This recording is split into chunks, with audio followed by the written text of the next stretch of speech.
আমার আপনার নবী সরদারে কায়নাত মুহাম্মদুর রাসূলুল্লাহ সাল্লাল্লাহু আলাইহি ওয়াসাল্লামের মুআজিজাপূর্ণ জন্ম জগতের কারো পক্ষে হওয়া সম্ভব? কথা বলেন, সম্ভব? সম্ভব নয়।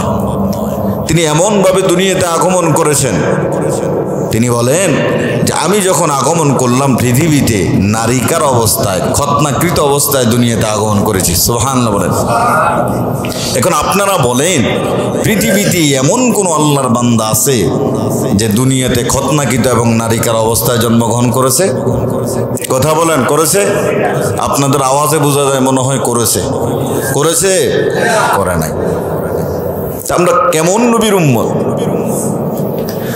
আল্লাহর নবীর আম্মা জান মা আমিনা বলেন পৃথিবীতে মায়েরা যখন সন্তান প্রসব করে, সন্তান প্রসব করার সময় মায়েরা শহীদে কারবালার মতো রক্তাক্ত হয়ে যায়।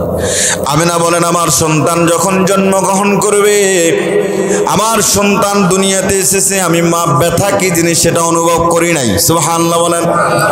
এখন আপনাদের কাছে আমার প্রশ্ন, ও গোসাইপুরের মানুষ, আমার প্রশ্ন ভালো করে খেয়াল করেন। আমি আপনি জন্মগ্রহণ করেছি, আমার মা কি কষ্ট পান নাই? কথা বলেন, পান নাই? আমি আপনি যখন জন্মগ্রহণ করেছি, আমার মা দুনিয়াতে যখন আমাকে গর্ভধারণ করে দুনিয়াতে ভূমিষ্ঠ করেছে, আমার আপনার মা শহীদে কারবালার মতো রক্তাক্ত হয়ে গেছে, ঠিক কিনা? আর আল্লাহর নবীর মা আমিনা বলেন আমার সন্তান দুনিয়ায় আগমন করবে, আমি কোনো ব্যথাই অনুভব করি নাই। সুবহানাল্লাহ বলেন। আমার নবী যখন দুনিয়াতে আগমন করেছে, দুনিয়াতে আগমন করার পরেই সিজদা আদায় করে আল্লাহর শুকর আদায় করেছে। সুবহানাল্লাহ। পৃথিবীতে এমন কোন আল্লাহর বান্দা নাই দুনিয়াতে আসার পরে সিজদা করে আল্লাহর শুকর আদায় করেছে। করেছে নাকি? করে নাই। আল্লাহর নবী বলেন আমি যখন জন্মগ্রহণ করেছি কাবা শরীফের ভিতরে 360টি মূর্তি ছিল। কতটি?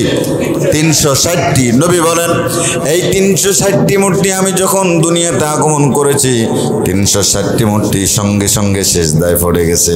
সুবহানাল্লাহ। আল্লাহর নবী বলেন শুধু তাই নয়, ও দুনিয়ার মানুষ ভালো করে শোনেন, আমার নবী যখন দুনিয়াতে এসেছে, পারস্যের অগ্নি পূজারীরা যারা আগুনের পূজা করত, 1000 বছরের জ্বলিত আগুন নবীর আগমনে আগুন নিভে গেছে। সুবহানাল্লাহ বলেন। তাহলে বোঝা গেল মিলাদুন নবী এটা আলোচনা করা, এটা পালনীয় নয়, এটা প্রতিষ্ঠা করার বিষয় নয়, উদযাপন করার বিষয় নয়। সিরাতুন নবী পালন করলে চলবে না, আমাদের জীবনের প্রতিটি পদক্ষেপে সিরাতুন নবী মানতে হবে। কথা বলেন, ঠিক কিনা? সিরাতুন নবী প্রতিটি ক্ষেত্রে মানতে হবে। আজকাল কিছু লোক মিলাদুন নবী যা কিনা নফলের পর্যায়ে পড়ে, এটা নিয়ে এত পক্ষপাতিত্ব করে, হাদিসে যেভাবে আছে সেভাবে নয়, নিজেদের মন গড়া মতো।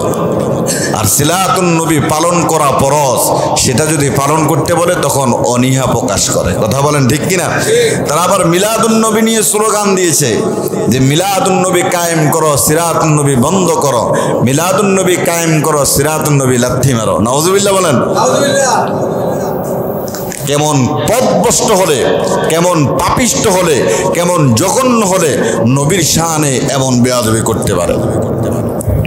আবু জাহেল, আবু লাহাব, তাদের মতো লোকেরা নবী সাল্লাল্লাহু আলাইহি সাল্লামের জীবন ইতিহাস নিয়ে এমন কুচক্রমূলী কথা বলেন নাই, এমন খারাপ ব্যবহার করেন নাই।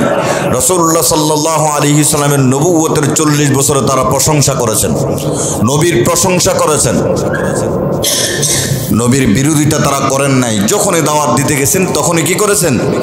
বিরোধিতা করেছেন। যখনই সিরাত মানতে বলল তখনই নবীর বিরোধিতা করেছেন। সুতরাং আবু জাহেল এবং আবু লাহাবের যে পাপিষ্ট না হলে নবীর শানে একই রকম কথা বলতে পারে